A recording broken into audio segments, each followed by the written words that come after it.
है लेकिन ये कमजोरी नहीं है, यानी कि पाकिस्तान ने बात कबूली है कि भारत ने बड़ी मार उसे दी है और ये मात खाई है पाकिस्तान ने। आसिम मुनीर ने भले ही अपने देश में, अपने मुल्क में लोगों को बेवकूफ बनाया हो, अपनी पीठ थपथपाई हो और जंग में जीत का ऐलान कर दिया हो, अपना प्रमोशन करा लिया हो, लेकिन विदेशों में पहुंचकर झूठ नहीं चलता। और जब पहुंचे आसिम मुनीर तो उन्हें सच बोलना पड़ा और उनके खिलाफ जो नारेबाजी हुई वो आपने इससे पहले चली रिपोर्ट में देखा ही।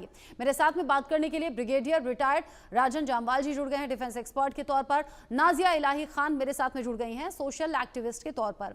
आप दोनों का ही इंडिया न्यूज पर बहुत स्वागत। जिस तरीके से ब्रिगेडियर जामवाल मात खाई पाकिस्तान ने, वो भारत जानता है, पाकिस्तान के भी खुद के अपने लोग जानते हैं और इसीलिए पाकिस्तानी हुकूमत और फौज को वो क्रिटिसाइज कर रहे थे, अपनी पीठ थपथपाने पर वो उनसे सवाल पूछ रहे थे। लेकिन अब विदेश में जाकर इस बात को स्वीकारना, क्या चल रहा है पाकिस्तान के दिमाग में और इससे बड़ी बेइज्जती और क्या होगी?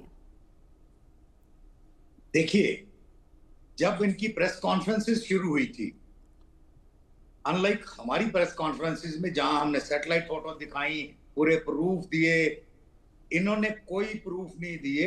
इनके डिफेंस मिनिस्टर खुद कह रहे थे भैया सोशल मीडिया पे है, यहाँ वहां। So end of the day जब इंटरनेशनल एक्सपर्ट्स, न्यूट्रल एक्सपर्ट्स, उन्होंने विश्लेषण शुरू किए, ना सिर्फ टॉम कूपर और भी बहुत काफी एक्सपर्ट्स थे, इंटरनेशनल एक्सपर्ट्स, जिन्होंने विश्लेषण शुरू किए, तो ये सारा सच दुनिया के सामने पहले ही आ गया था कि किस प्रकार पाकिस्तान की बुरी तरह पिटाई हुई है, उसके सारे एयर बेसेस तबाह कर दिए गए।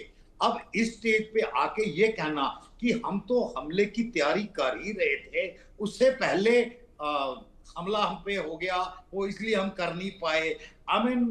एक प्रोफेशनल आर्मी के लिए इससे अनप्रोफेशनल बात नहीं हो सकती।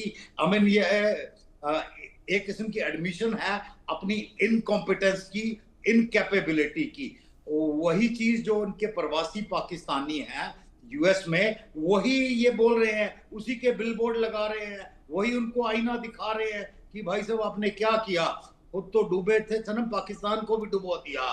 तो मतलब बोलते हैं ना, झूठ की ज्यादा समय नहीं होता, ज्यादा देर नहीं चलता। तो इट इज एग्जैक्टली अभी देखना यह है कि बाहर तक तो ठीक है, पर जो इंटरनल पाकिस्तान के अंदर जो उनका मीडिया है, जो अभी तक नहीं, वो जीत के डिंडोर और ये मरा रहा था, थोड़ा बहुत स्टार्ट किया है उन्होंने, थोड़ा बहुत स्टार्ट किया है। सम चैनल हैव स्टार्टेड कि भैया हमारे साथ धोखा हुआ, हमको बताया गया कि हम जीत गए, बट हमारी एक्चुअली बुरी तरह पिटाई हुई है। पर जर्नल पब्लिक तक ये बात पहुंचे, वो होना चाहिए। एंड आई एम श्योर आने वाले समय में ये बात जनरल पब्लिक तक पहुंचेगी। उसके बाद पब्लिक इस फौज का क्या हाल करती है वो देखेंगे। जैसा जहां आज तक रहा है कि ये बेदर्दी से मतलब एक किस्म का जबरदस्ती करके कंट्रोल कर लेते हैं और सिर्फ सत्ता पूरी इन्हीं के हाथ में है। एंड इनफैक्ट ये पुलिस को भी कंट्रोल करते हैं, पॉलिटिशियन को भी कंट्रोल करते हैं, और इस प्रकार अपना वो जो इन्होंने एक साम्राज्य बनाया हुआ है, उस साम्राज्य को ये कायम रखते हैं। तो पर ये कब तक? देखो, झूठ के बुनियाद पे बना हुआ ये महल कहीं ना कभी ढहना है। आई थिंक इसकी शुरुआत अभी हो चुकी है। आप कह रहे हैं शुरुआत हो चुकी है। नाजिया इलाही, अभी तक तो पाकिस्तान में लोग कह रहे थे, पाकिस्तानी हुकूमत और फौज की तरफ